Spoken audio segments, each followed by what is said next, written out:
அன்பார்ந்த முருக பக்தர்கள் வணக்கம். நான் ஜேஎம்எஸ்கே கோபி. தைப்பூச விரதமுறை காணொளி நிறைய பேர் பார்த்துருந்தீங்க. ஒரு பெரிய ஆச்சரியம் அதில் ஒரு விஷயம் நடந்துச்சு. நான் பொதுவாகவே நேர்காணல் ரொம்ப குறைச்சிட்டேன். கடைசியாக பக்தி இன்ஃபினிட்டி கொடுத்துருந்தேன். அதுக்கப்புறம் எந்த நேர்காணலும் இப்போ கிடையாது. இப்போ ஏதாவது சேனல்லேருந்து யாருன்னா என்னை தொடர்பு கொண்டு பேசும்போது கூட நான் மேக்ஸிமம் தொடர்பு கொள்றதே கொஞ்சம் சிரமமாக ஆக்கிட்டேன். ஏன்னா எந்த நம்பருக்கு கால் பண்ணாலும் சுவிட்ச் ஆஃப்னு வரும், இல்லை வாட்ஸ்அப் கம்யூனிகேஷனில் பண்ணுவாங்க. அப்போ பக்தர்கள்னு கொடுத்த நம்பரில் சகோதரி ரம்யான்னு ஒருத்தங்க எனக்கு மெசேஜ் அனுப்பிச்சிருந்தாங்க. இது மாதிரி எங்கள் சேனலில் இன்டர்வியூ கேணுன்னு. அப்போது எல்லாருக்கும் சொல்கிற மாதிரி இல்லைங்கம்மா, நான் பேட்டி கொடுக்குறதே குறைச்சிட்டேன். நான் எனக்கு வர சில விஷயங்களை சொல்கிறதுக்குன்னு ஒரு 2 சேனலில் வச்சு போய் பேசுகிறேன். எல்லா சேனல்லையும் போய் பேசுறதுக்கு எனக்கு ஒன்றும் தெரியாது, பேசுகிற அளவுக்கு என்கிட்ட விஷயமும் கிடையாது. நான் முருகரை பற்றி ரிசர்ச் பண்ணுற பணியில் இருக்கிறனால பேட்டிலாம் கொடுக்குறதில்ல அப்படின்னு சொன்னேன். இப்போ அவங்களும் சரிங்க சார், இருந்தாலும் நான் என்னோடய சேனல்லாம் நான் உங்களுக்கு அனுப்புகிறேன் பாருங்கள் அப்படின்னாங்க. உண்மையிலே ஒரு பெரிய ஆச்சரியம் தான் அந்த விஷயத்தில். நானும் சரிங்கம்மா அப்படின்னு சொல்லிவிட்டு கரெக்டாக தைப்பூச விரத காணொளி வந்ததுக்கப்புறம் எனக்கு ஒரு தியானத்தில் ஒரு உத்தரவு வருது. இந்த சகோதரி கேட்டாங்களே, சரி அவங்களுக்கு நம்ம வீடியோ வேறு யாருக்கும் கொடுக்கவும் இல்லை. என்னோடய இன்ஸ்டாகிராம் பேஜில் போட்டேன்.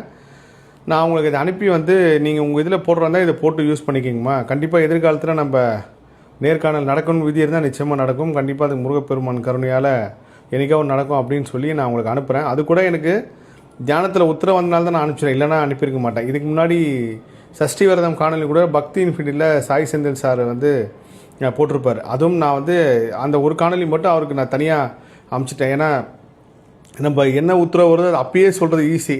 ஒரு இன்டர்வியூன்னு ப்ரிப்பேர் ஆகி போகிறப்போ அது கரெக்டான அந்த இப்போ வரைக்கும் பாருங்கள், ஓம் சரணபவ சேனலில் என்னால் இன்டர்வியூ கொடுக்கவே முடியல. கிட்டத்தட்ட ரொம்ப நாளம் ஆயிடுச்சு. அதுக்காக நான் சேகரித்து வச்சேன். கிட்டத்தட்ட ஒரு 55 விஷயம் அந்த பேப்பர் அப்படியே இருக்குது. பேச உத்தரவே கிடைக்கல. நானும் தள்ளி போயிட்டுருக்கேன். அதுக்கு ஒரு பெரிய காரணம் இருக்குன்னு நம்புகிறேன்.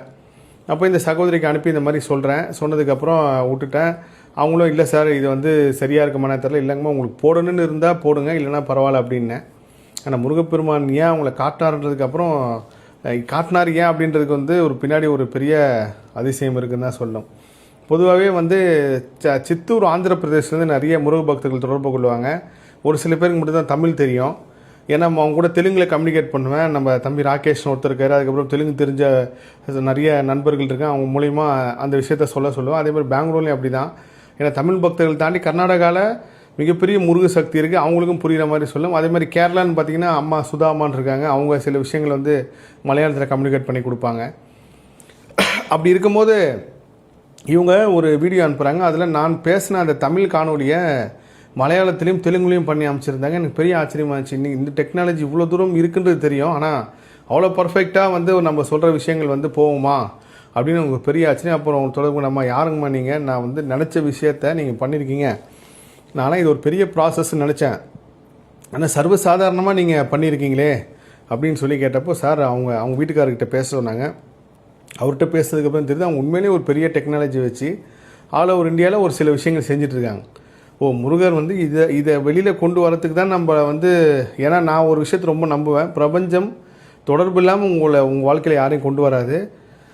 நீங்களும் யார் வாழ்க்கைகளும் போக மாட்டீங்க. ஏதோ ஒரு தொடர்பு இருந்தால் மட்டும்தான் அது நல்லதாகவும் இருக்கலாம், கெட்டதாகவும் இருக்கலாம், இல்லை நம்ம ஊழ்வினை கர்மவினைப்படி அடிப்படையில் கூட அது இருக்கலாம். அப்போது இவங்க சொன்னவொடனே அவங்க வீட்டுக்கார்ட்ட பேசுகிறேன். எனக்கு பெரிய ஆச்சரியம். அவர் பயங்கர டெக்னாலஜி சொன்னார். எனக்கு நிறைய பேர் கூட ஜூம் மீட்டிங்கில் பேசணும்னு கேட்குறப்ப கூட எனக்கு அதோட டெக்னாலஜி தெரியாதுங்க சார், எப்படி எல்லாத்தையும், ஏன்னா நிறைய ஃபோன் வந்துகிட்டே இருக்கும், ஃபோன்லேயும் கனெக்ட் பண்ணி பேச முடியாது, அது கூட நேரம் சூழ்நிலை அமையணும். ஏன்னா நிறைய வெளிநாடு முருக பக்தர்கள் கேட்டே இருப்பாங்க அவங்க சந்தேகங்கள்லாம். கேட்குறப்போ எனக்கும் ஒரு எண்ணம் என்னன்னா, என்றைக்காவது ஒன்றா அது நடக்கும், ஆனால் எப்போ நடக்குன்னு தெரியாது, முருகர் நடத்துவாருன்ட்டு. கடைசியில் அவர் அதை தான் நம்மளுக்கு நடத்தி கொடுக்க வந்திருக்காரு. அது மட்டும் இல்லாமல் மலையாளத்திலையும் தெலுங்குலேயும் ஹிந்திலையும் அவர் பண்ணி கொடுத்துருக்கிறது ஒரு பெரிய ஆச்சரியமாக இருந்துச்சு. ஸோ அவங்களுக்கு ஒரு பெரிய நன்றி.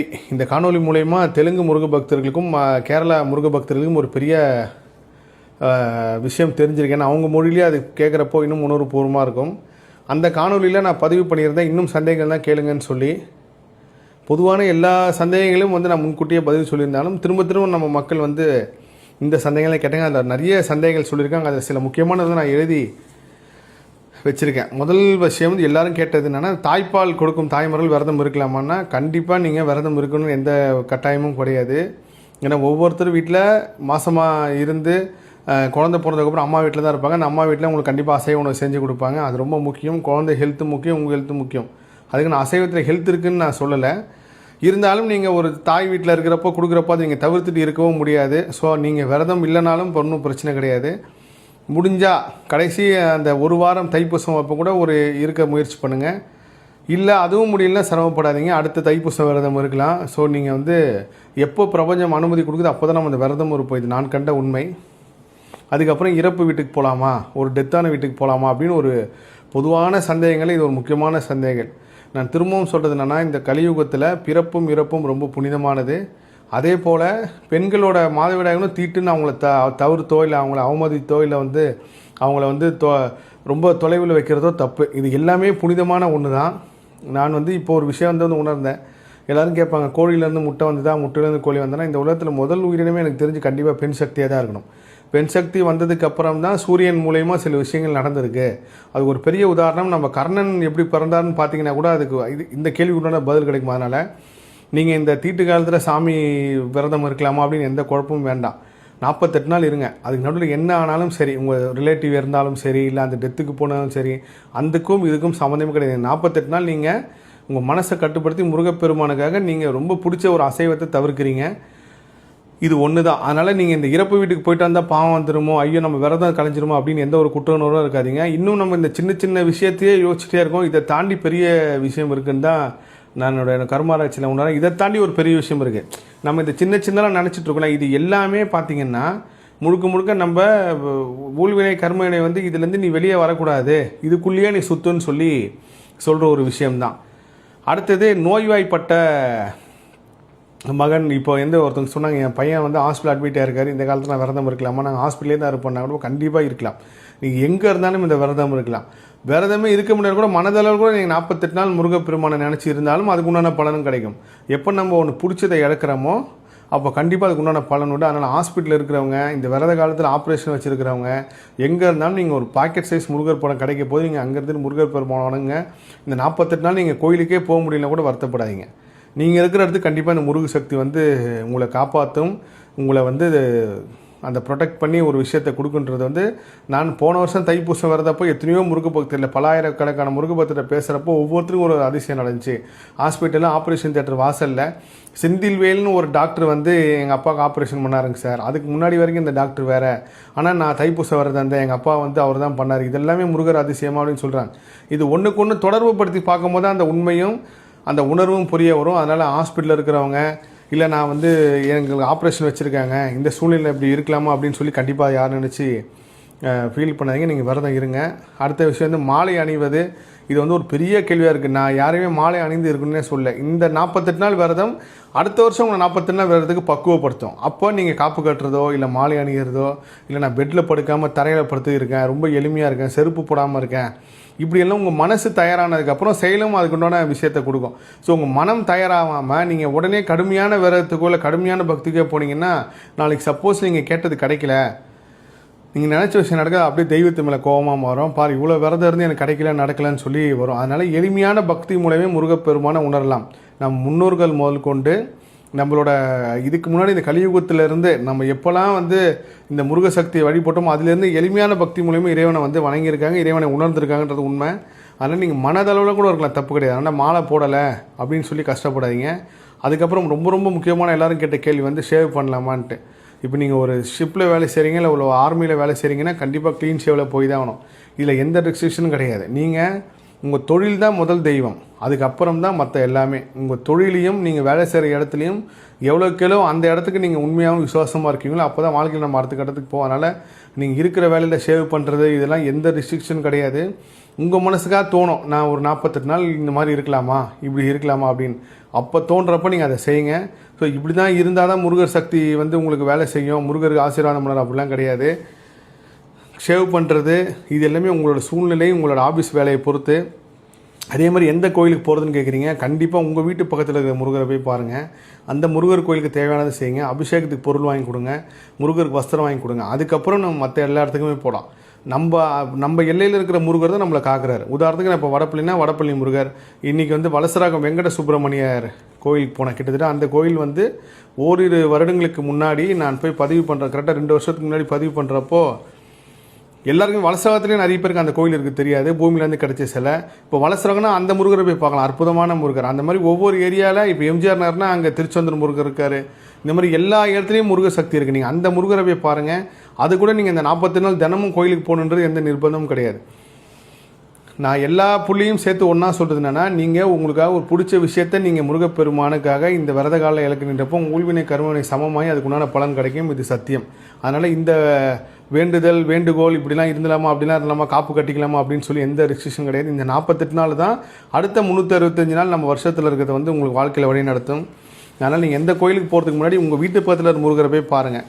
அதே மாதிரி வீட்டில் வந்து இறப்பு நடந்துருச்சு, நான் வந்து அப்பா இப்போ தான் இறந்தாங்க, 10 நாள் தான் வந்து 15 நாள், நிறைய பேர் கேட்குறீங்க.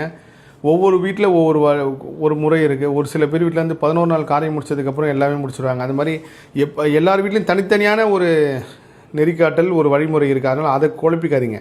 நீங்கள் 48 நாள் உங்கள் மனதளவில் இருக்க போகிறீங்க, உடலளவில் இருக்க போகிறீங்க, ஒரு விஷயம் செய்யாமல் இருக்க போகிறீங்க, அவ்வளோதான். வேறு வழியே கிடையாது. அசைவம் சாப்பிட்டு தான் ஆகணும், இல்லைன்னா எனக்கு பசிக்காதுன்ற சூழ்நிலை கூட நான் சாப்பிடுங்க தான் சொல்லுவேன். முடியலைன்னா அடுத்த வருஷம் ஸ்டார்ட் பண்ணுங்கள், அவ்வளோதான். இது வந்து ஐயோ நம்ம இந்த மாதிரி சாப்பிட்டோமே குற்ற உணர்வு ஆகிடுமோ, அப்படியே ஆகிடுமோ, தெய்வ குற்றம் ஆகிடுமோ நினச்சிருக்காதீங்க. உங்கள் மனம் தான் எல்லாமே. நான் வந்து அடிக்கடிக்கு ஒரு விஷயத்த சொல்லுவேன், உங்களுக்கு இல்லாத நோயை உங்ககிட்ட உங்கள் மூளைக்கிட்ட சொல்லி நம்ப வச்சுட்டோன்னா அந்த மூளையே அந்த எண்ணமும் அந்த நோயை உருவாக்கும் அப்படின்னு சொல்லி அறிவியல் ஆராய்ச்சியாளர்கள் கண்டுபிடிச்சிருக்காங்க. இப்போ ஒரு தலைவலிக்கு மாத்திரை போடுறோம், தலைவலி மாத்திரை வேலை செய்தா இல்லையோ, நம்ம எண்ணம் மாத்திரை போட்டோன்னா தலைவலி சரியாயிடுன்ற எண்ணம் தான் முதல்ல வேலை செய்யும். அப்படி தான் இதுவும். அதுக்கப்புறம் நிறைய பேர் கேட்ட கேள்வி வந்து பர்சனலாகவே எனக்கு நிறைய பேர் அம்சம் மிஸ் வந்து அழகு குத்துறது, காவடி எடுக்கிறது, பால் குடங்கள் செய்யலாமுன்னா இது உங்கள் விருப்பம், உங்கள் மனசு. நீங்கள் உங்களை வருத்திக்க அந்த இயற்கையை உங்களுக்கு இன்னும் கருணையோடு கொடுக்கும்.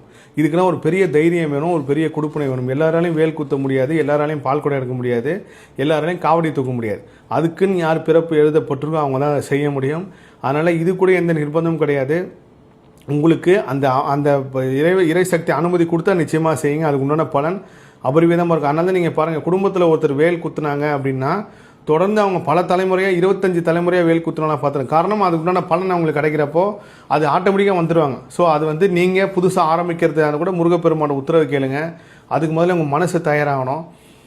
சமீபத்தில் ஒரு அம்மா வந்து ஒரு வேண்டுதல் வச்சுருந்தாங்களா சிறுவாபுரி முருகர்கிட்ட, என்னென்னா நான் வந்து வேல் அழகு குத்துறேன் அப்படின்னு. அந்த வேண்டுதல் நடந்துருச்சு. ஆனால் இவங்க ஏதோ ஒரு ஆசையிலையும் ஏதோ ஒரு நம்பிக்கையிலையும் வேண்டிட்டாங்க. ஆனால் இப்போ அந்த அழகு குத்தத்துக்கு பயப்படுறாங்க. அவங்க என்கிட்ட கேட்டாங்க, அம்மா இந்த மாதிரி நீங்கள் முருகர் வந்து எனக்கு வேல் கொடுத்துன்னு கேட்கல, நீங்களாக தான் போய் வேண்டிங்க, அது நடந்துச்சுன்றப்போ கண்டிப்பாக அதை நிறைவேற்றிடுங்க. பயந்து தள்ளி மட்டும் போட்டுறாதீங்க, இல்லை நிப்பாட்டிடாதீங்க. ஏதாவது ஒரு சூழ்நிலை கண்டிப்பாக இதை செஞ்சுருங்கனதுக்கப்புறம் அவங்க இல்லை சார் இப்போ எனக்கு பயமாக இருக்குனாங்க. ஸோ அது உண்மையிலேயே அவங்க செஞ்சால் தான் நல்லது. நம்ம எந்த வேண்டுதல் வைக்கிறோமோ, நான் திரும்ப சொல்கிறேன், மனிதர்கள்ட்ட நம்ம வந்து சொல்கிறத செய்யாமல் போகிறோம். எப்படி வேணாலும் நீங்கள் வாக்கு தவறலாம், என்ன வேணாலும் பண்ணலாம். இது எல்லாமே உங்கள் ஊழ்வினை கர்மவினைப்படி தான் நடக்கும். ஆனால் தெய்வத்துக்கிட்ட மட்டும், அதுவும் நம்ம முருகப்பெருமான்கிட்ட நீங்கள் என்ன சொல்கிறீங்களோ அதை செஞ்சுருங்க. முருகா நான் உனக்கு ராஜானங்க ட்ரெஸ் ஆத்துறேன், முருகா எனக்கு குழந்தை பிறந்தா உன் பேரை வைக்கிறேன், முருகா நான் வந்து குழந்தை பிறந்தா மொட்டை அடிக்கிறேன்னு வேண்டிங்கன்னா எந்த கோயிலுக்கு வேணும் அதை செஞ்சுருங்க. அந்த வேண்டல் மட்டும் தள்ளி போடாதீங்க. அதை மீறி இருக்கிறவங்களுக்கு உண்மையிலே இருக்கலாம், தப்பு கிடையாது. அதே போல் தைப்பூசம் விரதம் மட்டும்தான் இருக்கணுமா, இல்லை பங்குனி உத்திர விரதம் இருக்கலாமா, இல்லை சஷ்டி விரதம் இருக்கலாம்னு நிறைய பேர் கேட்டிருக்கீங்க. எந்த விரதம்னாலும் இருக்கலாம். ஆனால் எது இருந்தாலும் ஒரு 48 நாள், ஒரு வருஷத்தில் முருகப்பெருமானுக்காக 48 நாள் ஒதுக்கிடுங்க. அந்த 48 நாள் உங்களுக்கு மிச்சம் இருக்கிற எல்லா மாதத்தையும் வழி நடத்துன்றது சத்தியமான உண்மை. உங்கள் மனசு தயாராகும். மனசு தயாரானதுக்கப்புறம் உங்கள் மூளையிலேருந்து எல்லாமே நம்மளை ஒரு சக்தி காப்பாற்றுது அப்படின்ற உண்மையை உணர்வீங்க. இன்னும் நிறைய பேர் நிறைய சந்தேகங்கள் கேட்டிருக்கீங்க. ஆனால் அதிகமாக கேட்கப்பட்ட சந்தேகங்கள் வந்து இதுதான். தைப்பூச விரதம் டிசம்பர் 15 ஆரம்பித்து பிப்ரவரி 1 முடியுது. 49 நாள் கணக்கு வரும். காரணம் என்னென்னா, நீங்கள் தப்பித்தவரி ஏதாவது ஒரு நாள் கூட நீங்கள் ஏதாவது ஒரு சூழ்நிலையில் எங்கேயாவது சாப்பிட்டு நீங்கள் வேறு ஏதாவது ஒரு சிறு தவறுனா கூட இது சரி பண்ணும். அந்த 48 நாள் முடிஞ்ச உடனே நீங்கள் நான்வெஜ் சாப்பிட போகக்கூடாது அப்படின்ட்டு தான் நான் 49 நாளாக நான் சொன்னேன். ஒரு நாள் 2 நாள் கழிச்சேன்னா, இப்போ சில பேர்லாம் சபரிமலைக்கு மாலை போட்டு போகிறவங்க கீழே வரப்பயே மாலையை கழட்டிட்டு சாப்பிட்டவங்களாம் நான் பார்த்துருக்கேன். அது சரி தவறு நான் சொல்ல வரல. ஒரு விரதம் அப்படின்னா நீங்கள் ஆரம்பித்து முடிக்கிற வரைக்கும் வீட்டில் இருக்கிறது வந்து ஒரு பெரிய ஒரு விஷயம். அந்த விரதம் வந்து நீங்கள் அசைவம் வீட்டில் செய்யாமல் இருக்கிறது இன்னும் கூடுதலான ஒரு நல்ல விஷயம். நீங்கள் சாப்பிடக்கூடாது, இதை சாப்பிட்றவங்க உயரமானவங்க, இதை சாப்பிட்றவங்க தாழ்வாங்க அப்படின்னு நான் சொல்ல வரல. ஆனால் கண்டிப்பாக இந்த 40 நாள் நீங்கள் முருகப்பெருமானை ஒதுக்கிருக்கும் போது நீங்கள் எல்லாமே எதிர்காலத்தில் முருகர் சாட்சியாக மாதிரி எனக்கு முருகர் இதை கொடுத்தாரு, முருகர் இதை செஞ்சாருன்னு சொல்லுவீங்க. இது சத்தியம் நடக்கும். இன்னும் சந்தேகங்கள் இருந்தால் கண்டிப்பாக எனக்கு கமெண்ட் பண்ணுங்கள், நான் பதில் சொல்கிறேன். விரைவில் திருச்சி வயலூரும் விராலிமலை வள்ளியூர் இந்த எல்லா பயணமும் இப்போ வரைக்கும் முருகப்பெருமான் உத்தரவு கொடுக்கல. கண்டிப்பாக விரைவில் அது கொடுத்து நான் முருக பக்தர்களை சந்திப்பேன்னு நம்புகிறேன். 10ஆம் தேதி இன்னும் அடுத்த காணொலி நான் பதிவு செய்கிறேன். ஏன்னா 15ஆம் தேதி விரதம் ஆரம்பிக்கிறதுக்கு முன்னாடி இன்னும் நிறைய பேர் சந்தேகங்கள் கேட்டிருப்பீங்க. அதுக்கும் சேர்த்து நான் பதில் சொல்கிறேன். எல்லா புகழும் முருகனுக்கே. நன்றி.